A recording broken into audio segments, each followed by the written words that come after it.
So friends, in the last class we already discussed about empire, Roman Empire, what are the geographical locations of Iranian and Roman Empire, and what are the cultural and what are the major difference between Iranian and Roman empires. When we come to today's class, we will discuss about some important terms just like republic and what are the functions of army, senate and royal families and all. നാം last ക്ലാസ്സിൽ ധാരാളം കാര്യങ്ങൾ പഠിച്ചു. Empires എന്താണ്, Roman, Persian, എവിടെയൊക്കെയാണ് അതിൻ്റെ അതിർത്തികളുള്ളത് എന്ന് നാം സംസാരിച്ചു തുടങ്ങിയ. അതുപോലെ തന്നെ ഏർലി എംപയറിന് 2 ഫേസ് ഉണ്ട് എന്ന് നാം സംസാരിച്ചു. അങ്ങനെ ധാരാളം കാര്യങ്ങളെക്കുറിച്ച് നാം പഠിക്കുകയുണ്ടായി. ഈ ക്ലാസ്സിൽ നാം പഠിക്കുന്നത് ആദ്യമായിട്ട് നമുക്ക് പറയാനുള്ളത് പ്രധാനപ്പെട്ട 2 ടേമുകളെ കുറിച്ചാണ്. അതായത് ഒന്നാമത്തെ first one republic.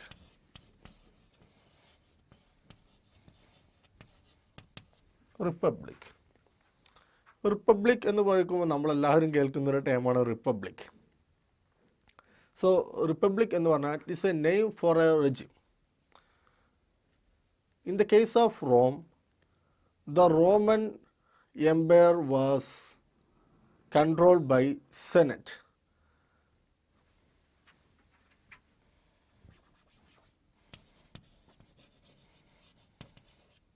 Roman empire control ചെയ്തുകൊണ്ടിരുന്നത് ഒരു സെനറ്റാണ്. ആ സെനറ്റ് എന്ന് പറഞ്ഞാൽ അതൊരു റിപ്പബ്ലിക്കാണ്. റോമൻ എംപയർ എന്നുള്ളത് ഒരു റിപ്പബ്ലിക്കാണ്. പക്ഷേ അതിനെ നിയന്ത്രിച്ചു കൊണ്ടിരുന്നത് ഒരു സെനറ്റ് ആണ്. ഈ സെനറ്റ് എന്ന് പറഞ്ഞാൽ small group of wealthy families.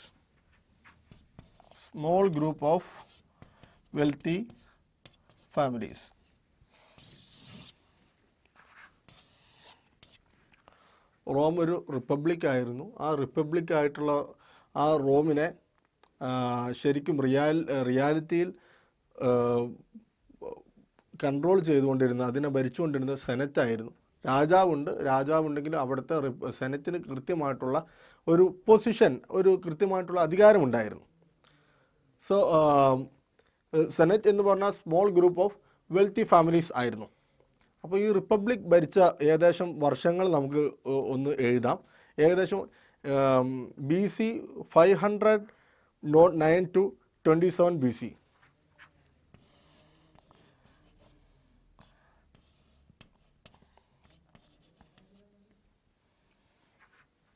ഏകദേശം BC 550 മുതൽ BC 227 വരെയാണ് ഈ സെനറ്റുകൾ ഭരിച്ച ഒരു കാലമുണ്ടായിരുന്നത്. പക്ഷേ ഇതിനൊക്കെ അട്ടിമറിച്ചിട്ട് ജൂലിയസ് സീസറിൻ്റെ വളർത്തുമകനായിട്ടുള്ള അഗസ്റ്റസ് സീസർ ഇൻ 27 BC അദ്ദേഹം എന്ത് ചെയ്തു? അദ്ദേഹം മാത്രം ഒരു സോൾ അതോറിറ്റി ആയിട്ട് മാറുകയുണ്ടായി, സെനറ്റിനെ അട്ടിമറിച്ചിട്ട്. അദ്ദേഹം അതിനെ പറഞ്ഞ പേര് പ്രിൻസിപ്പേറ്റ് എന്നാണ്.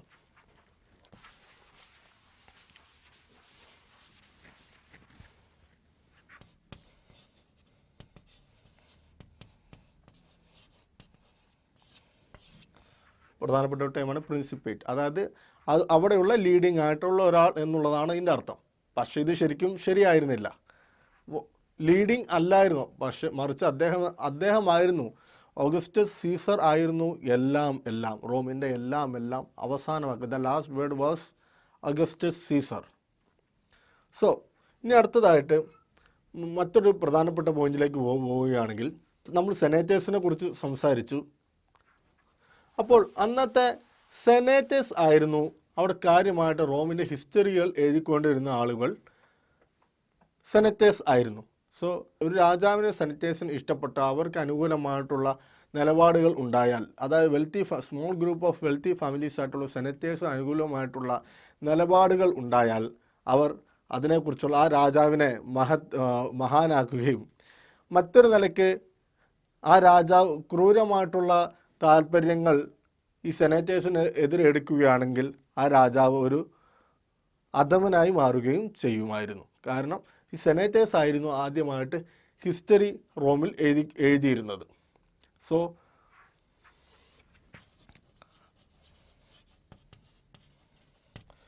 സെനറ്റേഴ്സിനോട് എങ്ങനെയാണോ രാജാവ് പെരുമാറിയുന്നത് അത് അവരുടെ ഹിസ്റ്ററിയിൽ റിഫ്ലക്റ്റ് ചെയ്യപ്പെട്ടിട്ടുണ്ട്.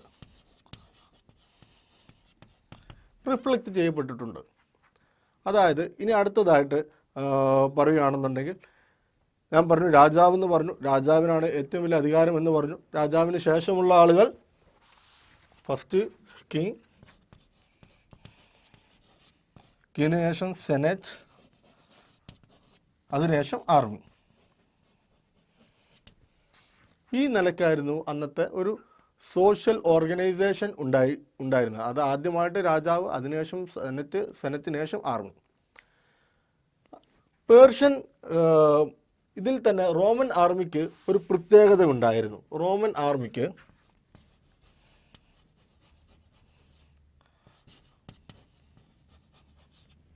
അതായത് റോമൻ ആർമിയുടെ പ്രത്യേകത എന്ന് പറഞ്ഞാൽ അവർ ഫുള്ളി പ്രൊഫഷണലായിരുന്നു. അതുപോലെ തന്നെ അവർക്ക് കൃത്യമായിട്ടുള്ള they were paid and they were also professional and they have to continue around 25 years of service.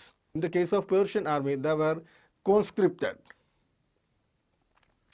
Roman army അവർ കൃത്യമായിട്ട് പെയ്ഡ് ആയിരുന്നു, അവർ പ്രൊഫഷണലായിരുന്നു. ഏകദേശം 25 കൊല്ലം കാലത്തോളം അവർക്ക് എന്ത് ചെയ്യേണ്ടി വന്നു?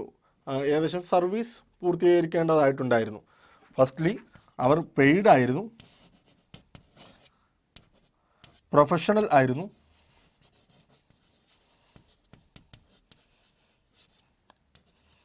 ഏകദേശം 25 കൊല്ലത്തോളം അവർക്ക് സർവീസ് ചെയ്യേണ്ടി വന്നിരുന്നു. പിന്നെ മറ്റൊന്ന്, അവർ പേർഷ്യൻ ആർമീനെ പോലെ അല്ലായിരുന്നു അവർ. പേർഷ്യൻ ആർമി ആണെങ്കിൽ ദേ വർ കോൺസ്ക്രിപ്റ്റഡ്. അതിൻ്റെ ടൈം കൃത്യമായിട്ട് മനസ്സിലാക്കി വയ്ക്കുക, കോൺസ്ക്രിപ്റ്റഡ്.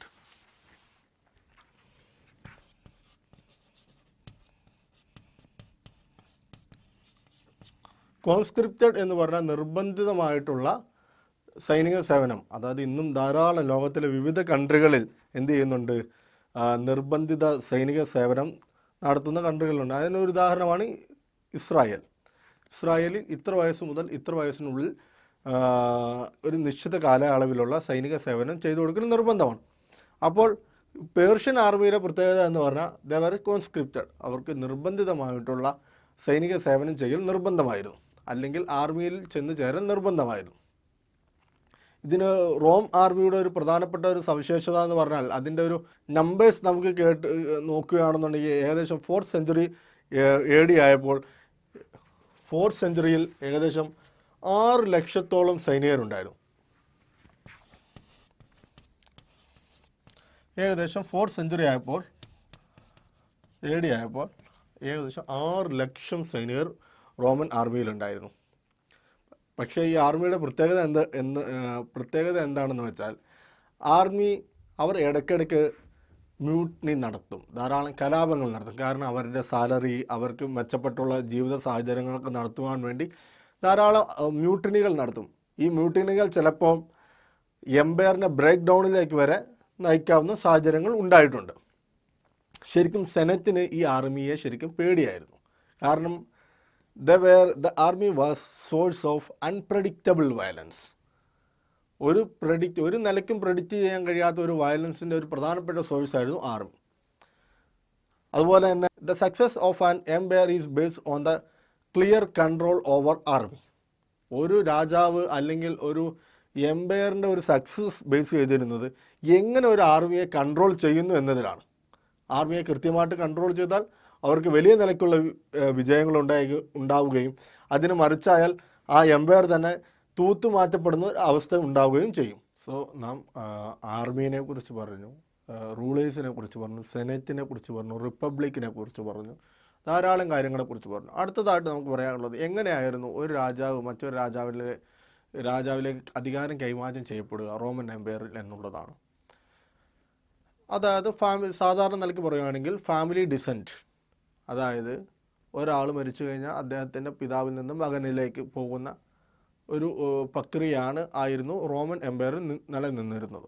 അതിന് അങ്ങനെ തന്നെ പറയുകയാണെങ്കിൽ അവിടെ 2 നിലയ്ക്കുള്ള 2 തരത്തിലുള്ള ഫാമിലി സക്സഷൻസ് ഉണ്ടായിരുന്നു. ഒന്ന്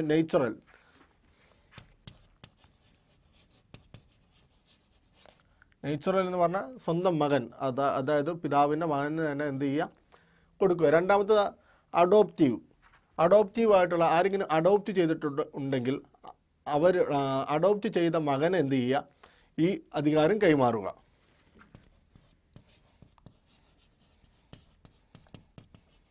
അഡോപ്റ്റീവ്. അതിനുദാഹരണമാണ് ടൈബേറിയസ് എന്ന് പറയുന്ന ഒരു ചക്രവർത്തി. ഏകദേശം AD 14 മുതൽ 37 വരെയുള്ള ടൈബേറിയസ്. 14 മുതൽ 37 വരെയുള്ള ടൈബേറിയസ്. അപ്പം ഇങ്ങനെ നിലയ്ക്കായിരുന്നു സക്സഷൻസ് നടന്നുകൊണ്ടിരുന്നത്. അപ്പോൾ ഏകദേശം AD 1st and 2nd സെഞ്ച്വറീസിൽ കാര്യമായിട്ടുള്ള പ്രശ്നങ്ങളൊന്നും റോമൻ എംപയറിൽ ഉണ്ടായിരുന്നില്ല. വളരെ സുഖസുന്ദരമായിട്ട് റോമൻ എംപയർ മുന്നോട്ട് പോകുകയും, അതായത് ടൈബേറിയസിനെയും ഓഗസ്റ്റസ് സീസറിനെയും എല്ലാം കാലത്ത് അവിടെ there were no external wars, but in Roman Empire there was a calm and peace and prosperity. അതിന് കാരണം എന്തായിരുന്നു എന്ന് പറഞ്ഞാൽ the Roman Empire was already vast. അത് വളരെ പ്രവിശാലമായിട്ടുള്ള എംപയർ ആയിരുന്നു റോമൻ എംപയർ. കാരണം അവിടെ ഇനി അടുത്തൊരു അൺനെസസറി ആയിരുന്നു വേറൊരു സ്ഥലം കീഴടക്കുക എന്നുള്ളത്. പക്ഷേ പിൽക്കാലത്ത് എന്ത് ഉണ്ടായി, ധാരാളം ഏകദേശം 1st and 2nd സെഞ്ച്വറികളിൽ കാര്യമായിട്ടുള്ള കീഴടക്കലുകൾ ഉണ്ടായിട്ടില്ലെങ്കിൽ പിൽക്കാലത്ത് ധാരാളം കീഴടക്കലുകൾ ഉണ്ടാവുകയുണ്ടായി, ധാരാളം എക്സ്റ്റൻഷൻസ് ഉണ്ടാവുകയുണ്ടായി. അതായത് ശേഷം വരുന്ന കീഴടക്കിയിട്ടുള്ള സ്ഥലങ്ങളെ റോമൻ എംപയേഴ്സ് നോട്ട് ചെയ്തിരുന്നത് പ്രൊവിൻസസ് എന്നാണ്.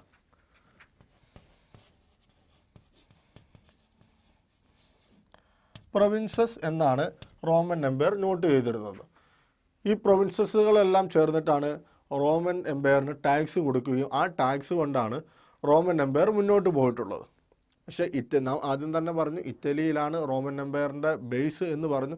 അങ്ങനെ ഈ ധാരാളം പ്രൊവിൻസസുകൾ ഉണ്ടെങ്കിലും ആ പ്രൊവിൻസസുകളിൽ നിന്നുള്ള ടാക്സേഷൻ കൊണ്ടാണ് റോമൻ എംപയർ മുന്നോട്ട് പോയിരുന്നതെന്ന് പറഞ്ഞു. ഏകദേശം 2nd സെഞ്ച്വറി ആകുമ്പോൾ റോമൻ എംപയറിൻ്റെ പ്രവിശാലത എന്ന് പറഞ്ഞാൽ ഏകദേശം സ്കോട്ട്ലൻഡ് മുതൽ അർമീനിയ വരെയും സഹാറ ഡെസേർട്ട് മുതൽ യൂഫ്രട്ടീസ് വരെയുമായിരുന്നു. വലിയൊരു ഏരിയ എന്ന് വെച്ചാൽ അത് വിശാലമായിട്ടുള്ള ഏരിയയാണ്. ഏകദേശം സ്കോട്ട്ലാൻഡ്, ഇന്നത്തെ UK സ്കോട്ട്ലാൻഡ് മുതൽ അർമീനിയ വരെ, സ്കോട്ട്ലാൻഡ് മുതൽ അർമീനിയ വരെ,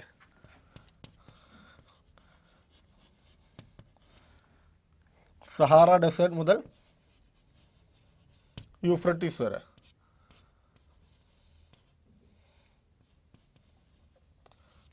ചെറുതാക്കി എഴുതിയിട്ടുള്ളൂ. യൂഫ്രട്ടീസ് വരെ ഇത്രയും പ്രവിശാലമായിട്ടുള്ള ഒരു ജിയോഗ്രഫിക്കൽ ഏരിയ ആയിരുന്നു റോമൻ എംപയറിന് ഏകദേശം 2nd സെഞ്ച്വറിയിൽ ഉണ്ടായിരുന്നത്. അപ്പോൾ ഇത്രയും വലിയൊരു വിശാലമായിട്ടുള്ള ഏരിയയിൽ എത്രമാത്രം ജനങ്ങൾ താമസിച്ചിട്ടുണ്ടാകും? അതായത് യൂറോപ്പിൻ്റെ ഒരു ഈസ്റ്റേൺ ഭാഗം മുതൽ വെസ്റ്റേൺ ഭാഗം വരെ നീണ്ടു കിടക്കുന്ന ഒരു വലിയ എംപയർ, ആഫ്രിക്കയുടെ വെസ്റ്റേൺ പാർട്ട് മുതൽ ഏഷ്യയുടെ വലിയൊരു പാർട്ടിലേക്ക് നീണ്ടു കിടക്കുന്ന ഈ എംപയർ, ഇവിടെ എത്രമാത്രം ജനങ്ങളുണ്ടാകും? ഏകദേശം 60 മില്യൺ പീപ്പിൾ. 60 മില്യൺ പീപ്പിൾ അന്നവിടെ ഉണ്ടായിരുന്നു. ഏകദേശം 60 മില്യൺ എന്ന് പറഞ്ഞാൽ വലിയൊരു നമ്പറാണ്. അതും ഏകദേശം 2nd സെഞ്ച്വറിയിലാണ്.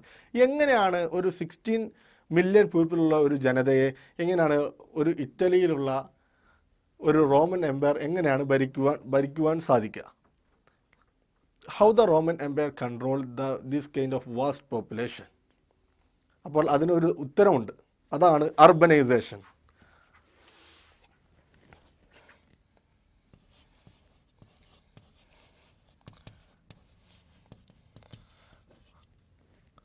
റോമൻ എംപയറിൻ്റെ വലിയ നിലയ്ക്കുള്ള ഒരു പോപ്പുലേഷൻ താമസിച്ചുകൊണ്ടിരുന്നത് പ്രധാനപ്പെട്ട പട്ടണങ്ങളിലായിരുന്നു. അതിൽ തന്നെ പ്രധാനപ്പെട്ട 3 സിറ്റികൾ, ആ സിറ്റികളിനെ എഴുതാം. പ്രധാനപ്പെട്ട 3 സിറ്റികളിലാണ് ആളുകൾ താമസിച്ചുകൊണ്ടിരുന്നത്. ഒന്നാമത്തെ സിറ്റിയാണ് കാർത്തേജ്. നമ്മൾ കാർത്തേജ് എന്നൊക്കെ കേട്ടിട്ടുണ്ടാകാൻ സാധ്യതയുണ്ട്. അലക്സാണ്ട്രിയ നമ്മൾ എന്തായാലും കേട്ടിരിക്കണം. ആൻറ്റിയോക്ക് നാം കേട്ടിരിക്കാൻ സാധ്യതയുണ്ട്. അതായത് ഇത് ആൻറ്റിയോക്ക് എന്ന് പറഞ്ഞാൽ ഇന്നത്തെ തുർക്കിയിലാണ്, അലക്സാണ്ട്രിയ ഇന്നത്തെ ഈജിപ്തിലാണ്, അല്ലെങ്കിൽ കാർത്തേജ് ഇന്നത്തെ ടുണീഷ്യയിലാണ്. ഞാൻ ഒന്നുകൂടെ എഴുതാം.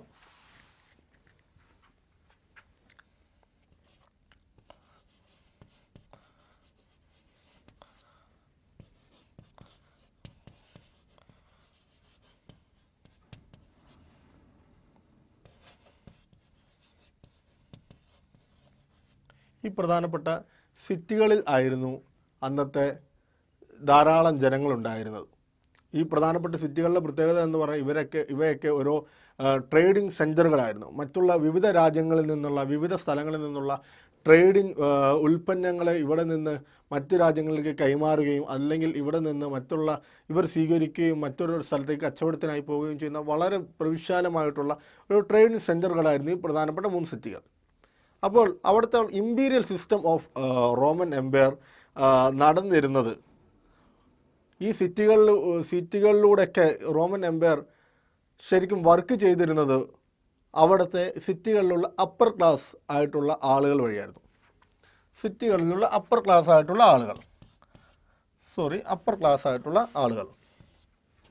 ഈ അപ്പർ ക്ലാസ് ആയിട്ടുള്ള ആളുകൾ റോമൻ എംപയറിൻ്റെ അവരുടെ ടാക്സ് കളക്ട് ചെയ്യുന്ന, മറ്റ് റോമൻ എംപയർ എന്തൊക്കെ വേണമെന്ന് പറയുന്ന അതിനൊക്കെ ഒത്താശ ചെയ്യുന്ന, അതിനൊക്കെ കൂടെ നിൽക്കുന്ന ആളുകളായിരുന്നു അന്നത്തെ അപ്പർ ക്ലാസ്.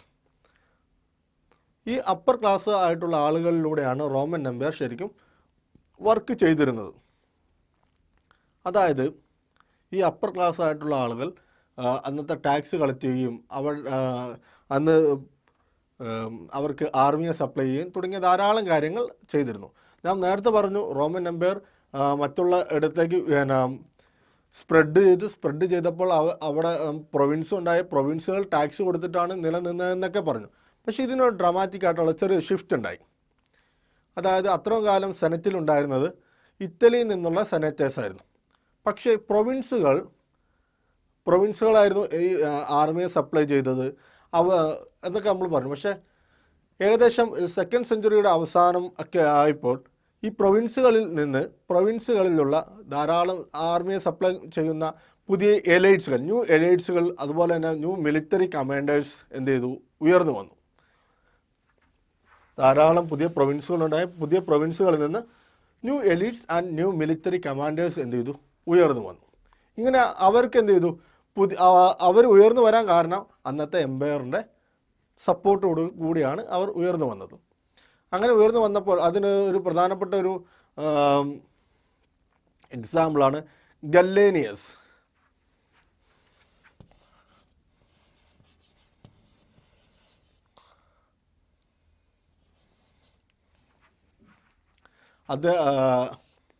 ഗല്ലേനസ് അതായത് പ്രധാനപ്പെട്ട ഒരു അന്നത്തെ ചക്രവർത്തിയാണ്. AD 253 മുതൽ 268 വരെ ഭരിച്ചിരുന്ന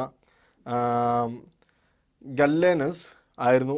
അദ്ദേഹം എന്ത് ചെയ്തു, ഈ പറയുന്ന പുതുതായിട്ടുള്ള ന്യൂ എലീറ്റ്സ് അല്ലെങ്കിൽ ന്യൂ മിലിറ്ററി കമാൻഡേഴ്സ് എന്നിവരുടെ സഹായത്തോടെ ഇറ്റലിയിൽ തന്നെ ഉണ്ടായിരുന്ന ധാരാളം സെനറ്റേഴ്സ് ഉണ്ടായിരുന്നു. അവരെ അദ്ദേഹം എക്സ്ക്ലൂഡ് ചെയ്തു. അദ്ദേഹം പുതിയൊരു നിയമം ഇറക്കി.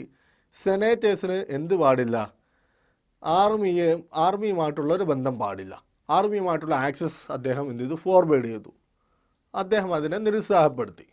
അപ്പോൾ സെനറ്റേഴ്സിന് ആർമിയുമായിട്ടുള്ള അവരുടെ കൺട്രോൾ നഷ്ടപ്പെടുകയും അങ്ങനെ ഈ പറയുന്ന ഗല്ലേനസ് വളരെ പ്രധാനപ്പെട്ട ഒരാളായി മാറുകയും പ്രൊവിൻസിലുള്ള ഇറ്റലിയുടെ മറ്റ് പ്രൊവിൻസുകളിലുള്ള ആളുകൾ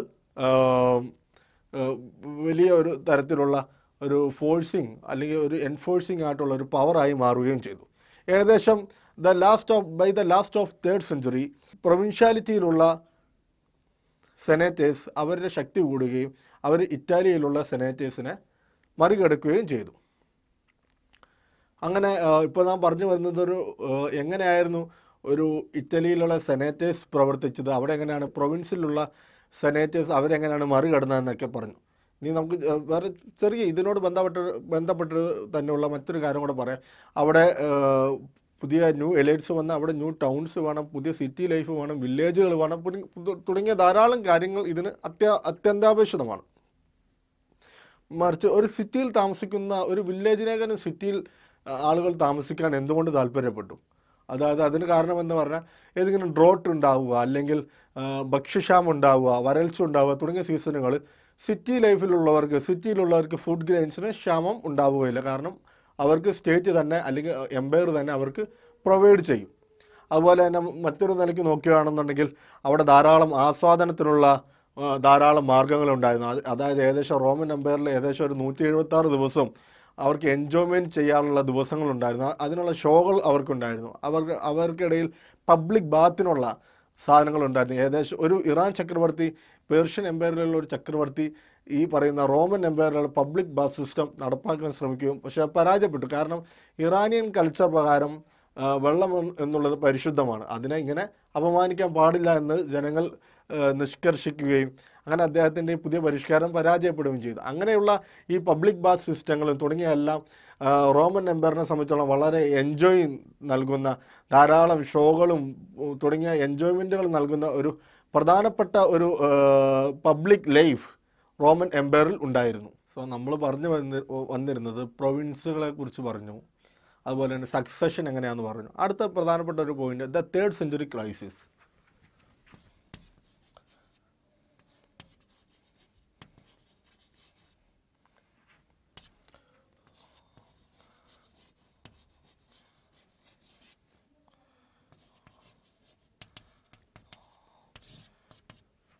So we already discussed that the Roman Empire that has two phases, and the first one is early phases and the second one is later phases on the basis of 3rd century. So there is something special for the 3rd century of Roman Empire, something special, very important, some kind of important milestones that changed the course of Roman Empire in the 3rd century. 3rd century നടന്ന ചില കാര്യങ്ങൾ Roman എംപയറിൻ്റെ ഗതിയെ തന്നെ വഴിതിരിച്ചു വിടുകയുണ്ടായി. Till the 3rd century ആണ് early Roman Empire എന്നും 3 to 7 century ആണ് later Roman Empire എന്നും നാം പറഞ്ഞു. അപ്പോൾ പ്രധാനപ്പെട്ട എന്തോ ഒരു കാര്യം 3rd century നടന്നിട്ടുണ്ട്. എന്തൊക്കെയാണ് ആ കാര്യങ്ങൾ? അതായത് 3rd century നടന്ന പ്രധാനപ്പെട്ട ഒരു കാര്യമാണ് Rome was fighting multiple frontiers. Rome അതിൻ്റെ വിവിധ സ്ഥലങ്ങളിലുള്ള അതിൻ്റെ അതിർത്തികളിൽ പോരടിക്കുന്നുണ്ടായിരുന്നു. മറ്റുള്ള രാഷ്ട്രങ്ങളുമായിട്ടുള്ള മറ്റുള്ള എംപയേഴ്സുമായിട്ട് 3rd century ഫൈറ്റ് ചെയ്യാൻ തുടങ്ങി. ഫൈറ്റിംഗ് ഇൻ മൾട്ടിപ്പിൾ ഫ്രണ്ടിയേഴ്സ്, വിവിധ അതിർത്തികളിൽ റോം ഫൈറ്റ് ചെയ്യാൻ തുടങ്ങി, ഒരേ സമയത്ത് തന്നെ വ്യത്യസ്ത സ്ഥലങ്ങളിൽ. അപ്പോൾ എന്താണ് ഉണ്ടാവുക? ഒരു സ്ഥലത്ത് ഒരു ആർമീനെ വിടും, അപ്പോൾ മറ്റു സ്ഥലത്ത് മറ്റു ആർമി ആവശ്യമായി വരും. അങ്ങനെ വിവിധ സ്ഥലങ്ങളിൽ ഒരേ സമയം ഇതേപോലെ യുദ്ധം നടന്നാൽ അവർക്ക് കൂടുതൽ ആർമിയെ ആവശ്യമായി വരും. കൂടുതൽ ആർമി ആവശ്യമായി വന്നാൽ അത് ധാരാളം മോണിറ്ററി ക്രഞ്ചിലേക്ക് നയിക്കും, സാമ്പത്തിക നഷ്ടത്തിലേക്കും. അതിന് ഉപോത്ഭകമായിട്ട് ആ റോമൻ എംപയർ തന്നെ തകരുന്ന അവസ്ഥയിലേക്ക് എത്തും. ഇത് അന്നുണ്ടായി. പിന്നെ മറ്റൊരു കാരണം, സാസാനിഡ് എംപയർ 3rd century ഉണ്ടായിരുന്ന ഒരു പ്രധാനപ്പെട്ട ഇറാനിലെ എംപയർ ആയിരുന്നു സാസാനിഡ് എംപയർ.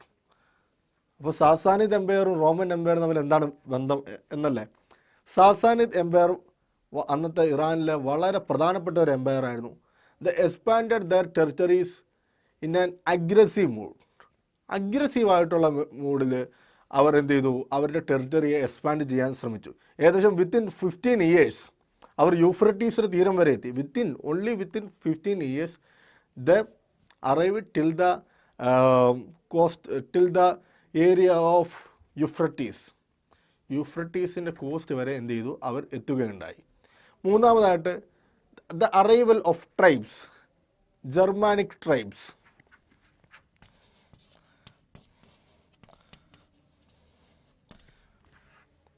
ഇതായിരുന്നു വളരെ പ്രധാനപ്പെട്ട മൂന്നാമത്തെ ഒരു കാരണം, the arrival of Germanic tribes. Germanic tribes എന്ന് പറഞ്ഞാൽ അതിൽ അലമാനും ഉണ്ട്, ഫ്രാങ്ക്സ് ഉണ്ട്, ഗോത്സ് ഉണ്ട്.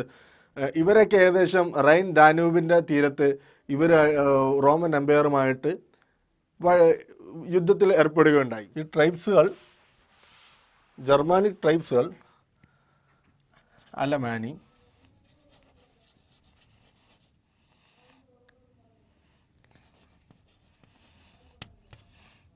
ഗോത്സ്,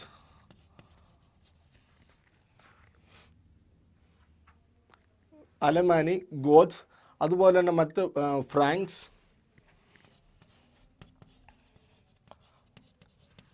ഇവർ റോമൻ എംപയറുമായിട്ട് എവിടെയാണ് എതിരിട്ടതെന്ന് പറഞ്ഞാൽ ഡാനൂബ് അല്ലെങ്കിൽ റൈൻ. നാം നേരത്തെ തന്നെ പറഞ്ഞു, യൂറോപ്പിലുള്ള പ്രധാനപ്പെട്ട 2 നദികളാണ് റൈനും ഡാനൂബും. ഈ തീരത്ത് അവർ ഈ റോമൻ എംപയറുമായിട്ട് അവരുടെ അക്രമങ്ങൾ നടക്കുകയുണ്ടായി. പിന്നെ റോമൻസ് ഇവരെ വിളിച്ചിരുന്നത് ബർബേറിയൻസ് എന്നാണ്.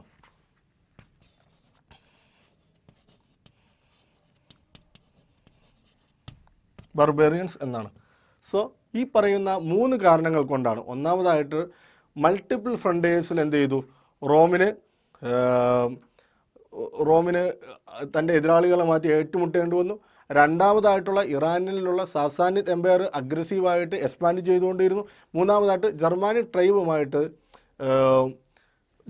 ട്രൈബുമായിട്ട് റോമൻ എംപയറിന് ഏറ്റുമുട്ടേണ്ടി വന്നു. അതിന് ഒരു ഉദാഹരണം പറയുകയാണെങ്കിൽ ഏകദേശം 3rd സെഞ്ചുറി ആയപ്പോൾ, 3rd സെഞ്ചുറിയിൽ ഏകദേശം 47 within 47 years around 25 emperors changed. Within 47 ഇയേഴ്സിനുള്ളിൽ ഏകദേശം 25 കിങ്സ് വരികയും കടന്നു പോവുകയും ചെയ്തു. അപ്പോൾ തന്നെ നമുക്ക് മനസ്സിലാവും എത്രമാത്രം അനിശ്ചിതമായിട്ടുള്ളൊരു കാലത്തിലൂടെയാണ് റോമൻ എംപയർ കടന്നു പോയിട്ടുണ്ടാവുക എന്ന്. Friends, today we already discussed about so many things about the Roman Empire, about the late Roman Empire. How was the rulers and how was the army there were, and how was the senate, and how was the province, and what are the relations between province and center of Roman Empire, that means Italy. The last importantly, the kind of very important things that changed the course of history of the Rome by the 3rd century AD. So for our next class, we will discuss about the gender, literary cultures, and the culture, the religion, and so many things we will discuss on our next class. So see you soon.